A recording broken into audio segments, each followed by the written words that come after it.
And welcome back to another episode of Download This Show, your guide to the week in technology, the internet, culture, and weird, creepy GIFs. Yes, later on in the show, we're going to be talking about a thing called Coub. It's from Russia, and they claim to be the next evolution of the animated GIF, or GIF, if you're weird. Also, we're talking about parenting in the age of the internet. Apparently, it doesn't just mean Instagramming adorable pictures of your child, which is what I assume it mostly is. But first up, we are going to be talking about the government's proposed brand new piracy laws, and to help us work through that, will you please welcome this week's panel. She is the news editor for CNET Australia, Claire Riley. Welcome back to Download. Thank you for having me back. And we have a new addition to Download, a long time new addition that we've wanted to add to the show for some time. He is the editor of games and technology website Kotaku, Mark Serrels. Welcome to Download This Show. Thanks for having me. What took you so long? We had other more important people to first. Actually, interesting thing about Mark Serrels, if you happen to follow Mark Serrels online, you'll have noted that all of yesterday he was walking around the city in a giant sleeping bag. I assume this was for a very important games and technology story. Yes, it was very important journalism's. The sleeping bag is a weird... Oh, look, here's why I did it, all right? I've been trying to explain this to people, and people just don't understand. They don't get it. I got sent this because I'm a gamer. They were like, oh, gamers don't do anything. They just sit around the house and eat chocolate and eat Doritos, that's right. So why don't you just have this sleeping bag that you can wear in the house? And eat Doritos. And that's how they're marketing this thing. And I was like, you know, screw you, man. I'm an active guy, I do stuff. So to totally prove them wrong and to just annoy everyone, I thought, I'm going to wear this and live my life like a normal person. And just walk around and just show them how ridiculous it is that they expect me to wear this for a day. That was the plan. All right, as I mentioned, first up today, we are talking about piracy. Yes, the government have a plan, kind of how they're going to fix piracy. The dynamic duo of Malcolm Turnbull and George Brandis, the Attorney General, have released a discussion paper on how they're going to fix piracy in Australia. Now, there's two main drives to it. Firstly, they're talking about potentially stopping access to certain sites and services that allow you to torrent, so your Pirate Bay and things like that. Secondly, and I think more interestingly for consumers, is something called a graduated response scheme, which is basically where if you do pirate, you're going to start to get emails saying, with warnings, essentially saying, you've pirated this, and then eventually they're going to get stronger and stronger. Now, it's been used in a couple of different places around the world. Where has it actually worked around the world, Claire?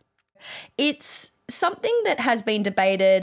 You know, rights holders and the big movie studios say that it works. ISPs say that it doesn't work. iiNet, one of Australia's ISPs, has been quite vocal on that matter, saying that, well, you know, really it doesn't work because it's a very big financial and logistical and practical burden on us to kind of go out and send all these notices. Who's going to pay for that?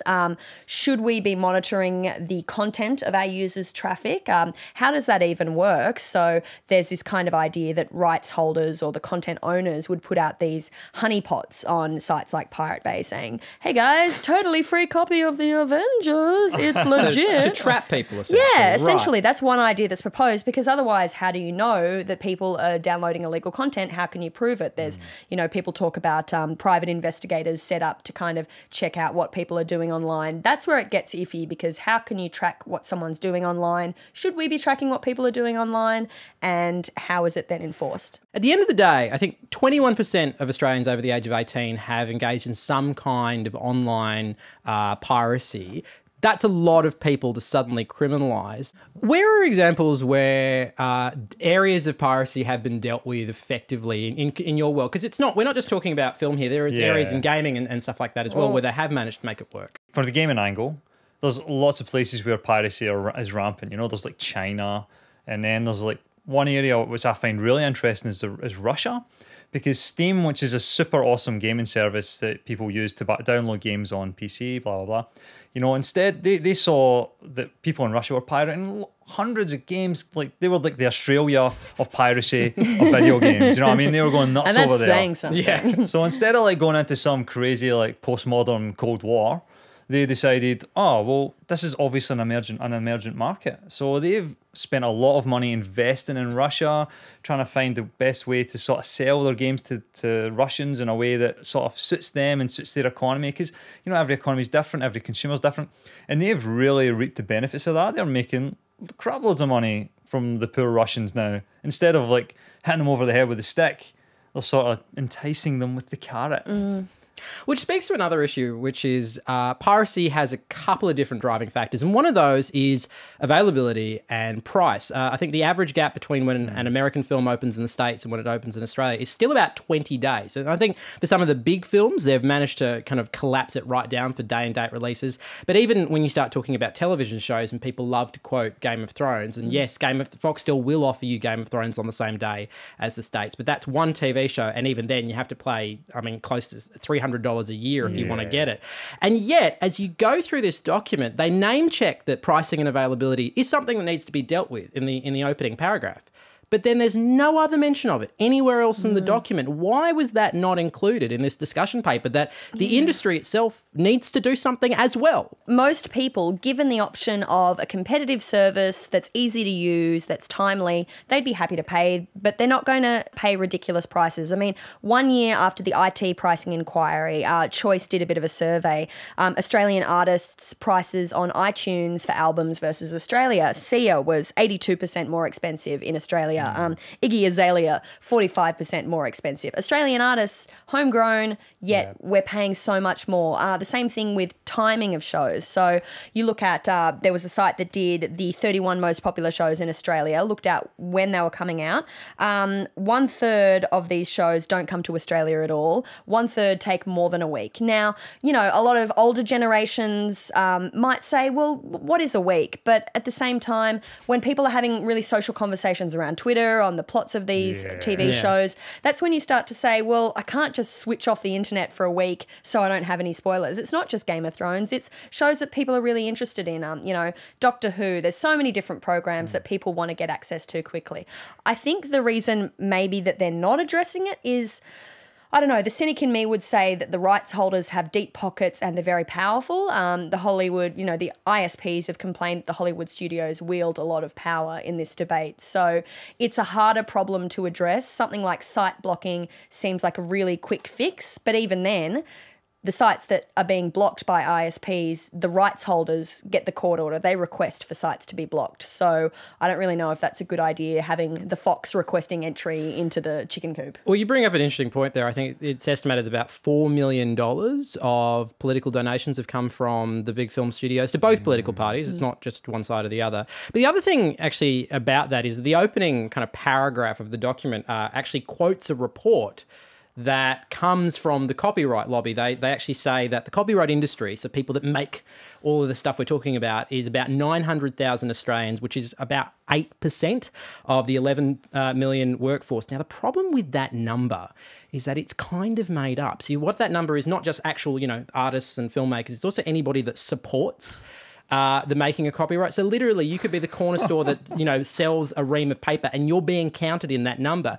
Does including such a partisan bit of information, does it actually undercut the impartiality, the credibility of a document like this, Mark? I don't think it has any credibility in that sense. You know what I mean? It's kind of, but as a discussion paper, it's not a piece of legislation. Like, I think that's important to remember. I mean, if anything, this could be positive because the backlash against the discussion paper and the way it's written is going to elicit the kind of responses that we want to hear and that we want, people who are consumers. I mean, people are going to respond to this and they're going to be angry as hell. They're going to say, what about this? What about that? Why don't they do this? Why don't they do that? And that's partly why I think it's not too much of a problem that, you know, the government doesn't have an idea. And if you've got a vested interest, I think it's open for submissions. There's a lot of, you know, armchair activism. But if you've got a problem with this, why not put in a submission? I think the closing date is the 1st of September. 1st, yeah. So if you've got a problem with it, make your views known. It is quite an involved process to actually answer one of these things. So you have to answer a series of questions. But if it is something you feel strongly about, it's a democracy, get involved. Of course, the other element that this might actually change people's behaviour is in the area of VPN. So if you've never used a VPN before, it stands for Virtual Private Network, and essentially it just tells the internet that you happen to be in another country. Lots of people are already using it to access Netflix. But do you think if legislation like this came in, it would kind of normalise that behaviour in a way that, you know, torrenting technology used to be off on the fringes and now it's quite popular? Well, that's what I was going to say. I mean, I think there's definitely an argument to be made that will normalise that sort of behaviour because, like, when I started torrenting, sorry, I torrent, like, it was quite hard for me. It took me a while to get to grips with it, to get to know the language, how to use it. But now my mum torrents. Now my dad torrents. My dad couldn't So even not turn only up- have you incriminated yourself, whole you've family. incriminated your entire family. All going to the Brandis Slammer. So like we're all toast. But like yeah, I would never have thought in a million years that my dad would even have turned a computer on, let alone know how to download a torrent and then watch it. What the hell, Dad? Get it together. But yeah, so I've absolutely no doubt that people will learn to do that, you know. And also, I think it's something like a VPN. So if people are using it for Netflix, I know people that use it to kind of get around. It's basically faking and saying, I'm in America, guys. And so they say, cool, all right, well, we'll send you our American content and it's available for you to stream. Yeah. People that are paying for Netflix and they're paying for their VPN, kind of their Australia blocker, they're happy to pay if it means that they're getting good content when they want it. So they're saying, a lot of people use it as a workaround saying, well, I don't pirate, but I'm happy to pay and I'm paying Netflix for the content, but I just say that I'm in America. You're technically breaking the terms of service You are of the breaking the terms of service. service. Yeah, we've covered a couple of times, and we've talked about it as though it's a grey area, but it's actually kind of not. It is against the terms of service, but is it perhaps legally wrong, but morally righter? You're paying the studios for what they've made, you know. So what I was going to say is a big part of this is the sense of injustice. Do you know what I mean? Like, when I want to watch Game of Thrones, F it, I'm going to download it, man. Because screw Foxtel, you know? I hate these guys making me pay all this money, you know? There's a real sense of outrage in Australia, not just in terms of, like, you know, Game of Thrones. It's when you click on a link in YouTube and it says it's not available in your region, all these things. I'm angry, man. I'm angry and I don't care about these people and their money because I want to watch this thing right now. Yeah, I want to watch a US comedy show and I'm happy to watch the pre-roll ad and sit through that if I can actually get it in my region. Oh my God, have you ever sitting through an ad and then been told... Oh, that's the worst. You can't watch it. There is the film industry, large parts of the film industry would make an argument that this is a sense of entitlement that we have, that we actually are not owed this content if we don't pay for it. What would you say to somebody sitting there going, I worked hard, this is the system, work within the system? What would you say to that person right now? I would say, look at me, man. I'm a meteorite. You're a dinosaur. I'm going to crush you, man. Look, these guys they just don't... Cereals will crush you. That's the answer. Anytime someone goes running to the government to say, wah, wah, wah, wah, I'm not getting my money, that's a dying business model. Taxis going, wah, wah, wah, wah, Uber's going to steal all our money.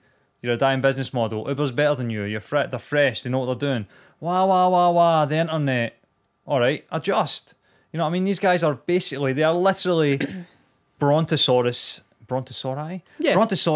howling at the moon because this goddamn meteorite's coming and there's nothing you can do to stop it. That's no moon. That's a That's meteor. I think the thing is, it's an established behaviour and that sense of entitlement might exist because some of these content providers have been a little bit sluggish, you know, as you say, they've got a slow business model. They've lumbered to kind of get on board. They haven't done what Steam did in Russia in that example and said, wow, there's people pirating because they are desperate for this content. Let's find a way to get it to them.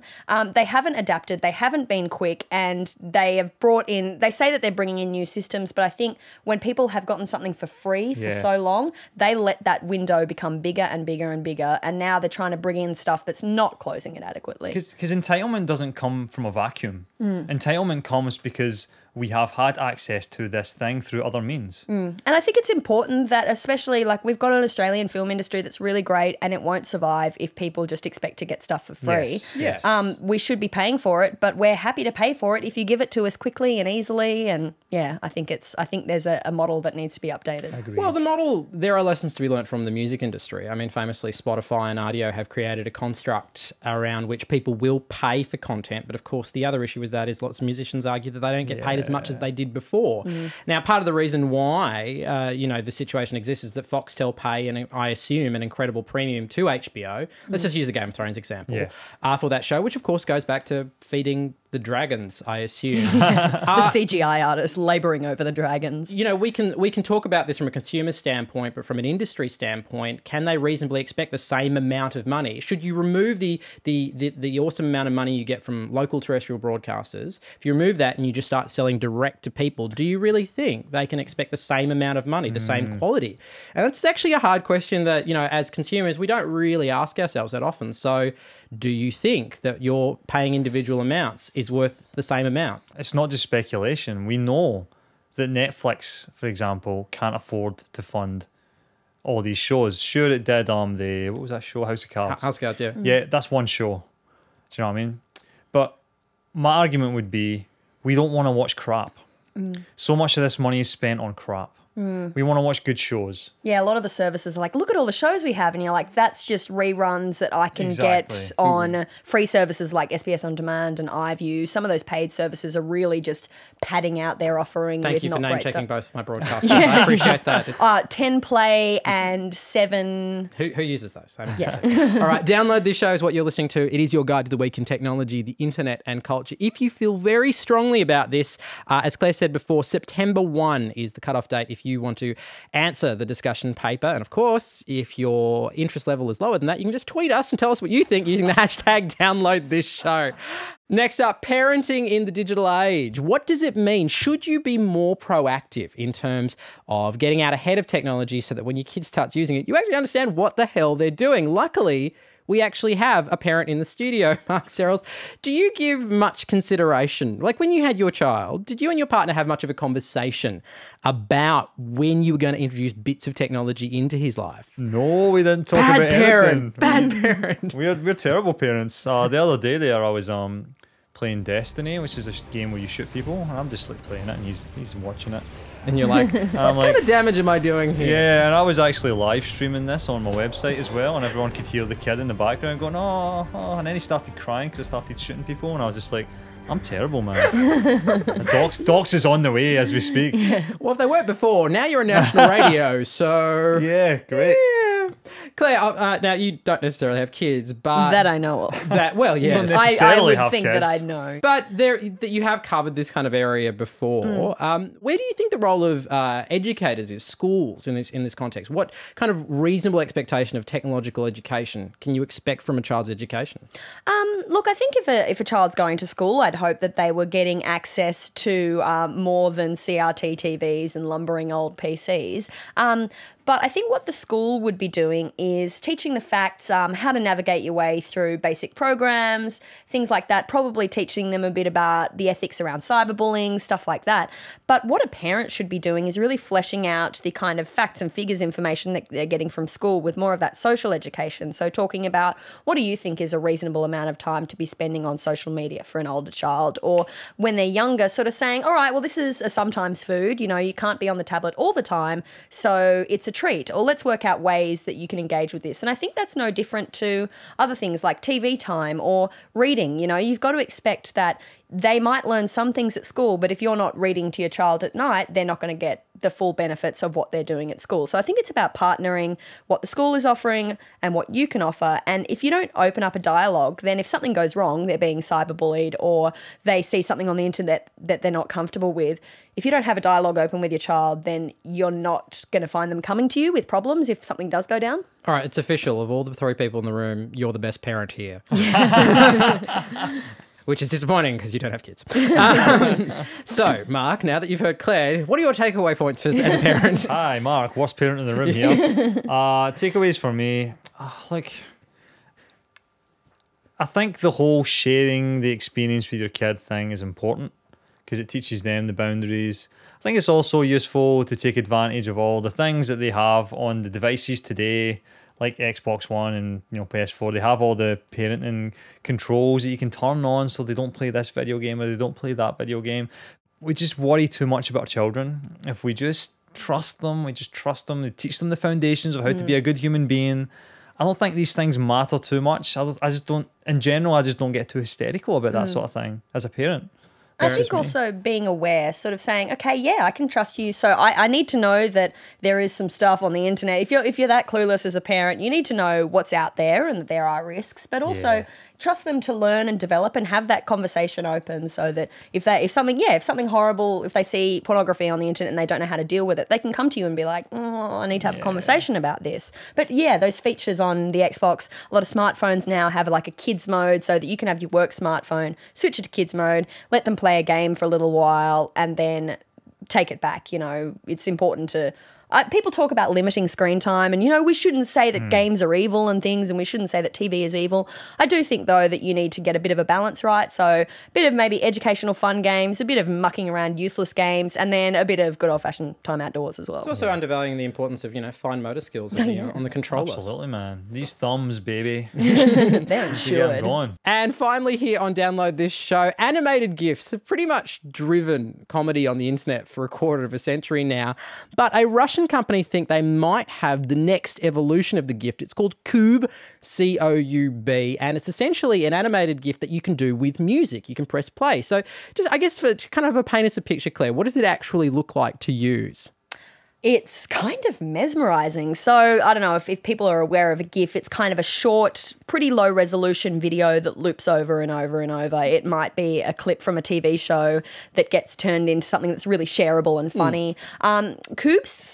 Coub. Not only is it a very awkward word, but no more or less awkward than GIF or GIF, which is still a debate that rages in parts of the world. Let us not go there. But it's kind of a looping video, and it seems to be a better quality. It's kind of a crossover between a regular YouTube video and a GIF. So you can have looping footage, but with a soundtrack that extends over the loop. So I saw one of Vladimir Putin with a rap track over the back. So it was just the same hand movements that he was doing with this sort of hardcore rap. And I was like, yeah, okay, that works.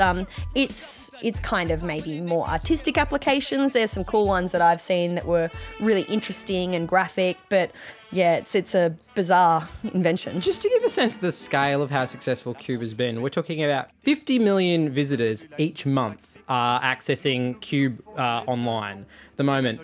You hear a number like that and think, firstly, who are these people and why? What is it about it that seems to appeal to people, Mark? Like, I don't think you even need to explain that. Because how awesome are GIFs, right? Highly, highly good. I mean, honestly, life-changing. Cat videos, It's not the word. almost. Okay, I don't know what your life was before you saw a GIF. It was a very cold and miserable place until the GIF arrived. Like this Coub or Cube or whatever, right? It just takes it up a notch. I hope it takes off because the GIF needs to evolve, man. It's been around for 25 years. I did not know that. 25. This is its 25th anniversary this year. Too many years. But I think if you go online right now and have a look at some Coubs, what's interesting about them is that they're really interesting to look at from the point of view of almost like art, where they can be looped into this. There's this infinite loop, and you can start to put down music as well. And I guess that is the one element that's always been missing from GIFs, which is the ability to add sound. Yeah. But is that enough for it to take over as a dominant kind of cultural force? I'm still talking about GIFs and using words like dominant cultural force. Am I convincing anyone? Probably not, no. You're definitely convincing me. I think the GIF has changed the world, man. And I think Certainly changed the life of Paul Glaswegian 25 years ago. My world was a dark place. No, I don't think so. Just to answer your question, I don't see it. I just don't imagine that this crazy Russian format is going to like displace the thing that the internet lives and breathes on right now. And I think it's one of the things, because it's so old, it's almost like, you know, our bones were broken 25 years ago and they were set in this new form. And it might be a bit weird and wonky, but this is what we we have now. It's a vicious analogy, but yeah, all right. gosh, I've just been reading Misery by Stephen King. I've had some really dark weeks myself. But yeah, I think it's something that for all its flaws, when you load a web page and it's got, you know, GIFs aplenty, BuzzFeed is a classic example. It takes ages to load, they're clunky, you don't get the full visual experience straight away. The benefit of the Coub is that you can press play, so you don't have to preload a whole bunch of stuff. That's a small benefit. The music is a small benefit, but I don't think it's enough. It's more of an evolution, less of a revolution, so I don't see it really changing the internet. I think one of the things it's kind of held back GIFs to some degree for the last couple of years has been mobile, whereas there's a lot of mobile platforms where you couldn't play GIFs. Famously, Twitter only quite recently have given you the ability to play GIFs in Twitter. This has kind of started with that capacity. Do you think that gives them any kind of edge?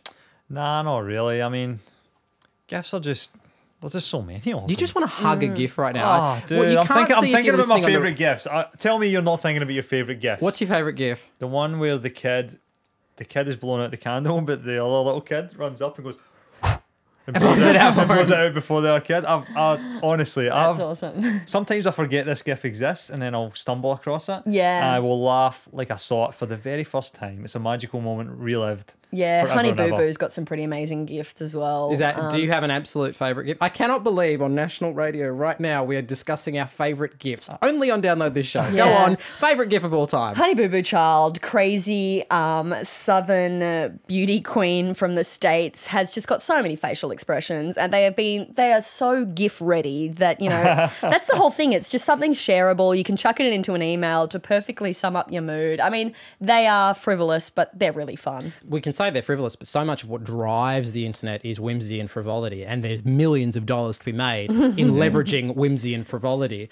You could see why somebody would want to get into that space, would want to own that proprietary existence. It's bigger than you think.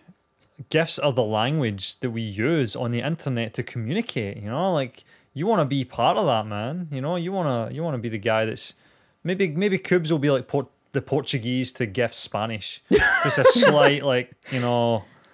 If you are Portuguese, you should address your complaints too. Sarah, stop marker. Well, I'm butchering the English language every day with this accent, so... I mean, look, the other element to why GIFs have been so successful is that it was instantly made available to everyone. It was that part of that early ethos of the internet where you didn't need a proprietary system and everybody could create GIFs without necessarily having to buy a bit of technology. If you're wanting to get into that space now, you have to do the same thing. You have to make your platform available to everybody. But then how do you end up making money from it later down the track? Like, what's the financial incentive in being responsible for the next evolution of the GIF? Yeah, there's a very funny South Park episode where they talk about YouTube stars and that, you know, these things aren't quite monetizable yet. So there's so much stuff on the internet where it'll be a sensation, but how do you monetize a meme? How do you get money out of something that is just at its heart very whimsical?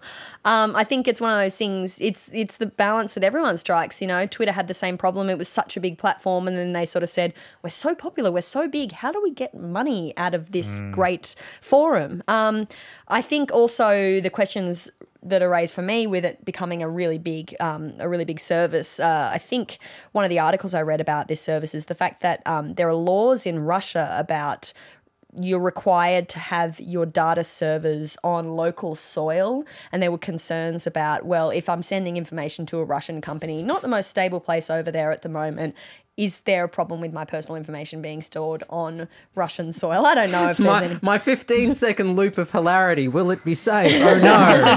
Oh no, what will I do? The Kremlin has it. The Kremlin has it. The Kremlin has my Honey Boo Boo images. What will I do? I think it's possible we may have overthought the privacy implications of that, but who knows? Very big thank you to Claire Riley from CNET Australia and Mark Serrels from Kotaku Australia. And of course, if you want to get involved in the conversation, you can leave a comment down below if you happen to be watching this on YouTube, and if you are, you should completely subscribe. You get all kinds of great content from our end. If you're watching this on iView, don't forget you can tweet along. The hashtag, as always, is Download This Show, and thank you for watching another episode of Download This Show.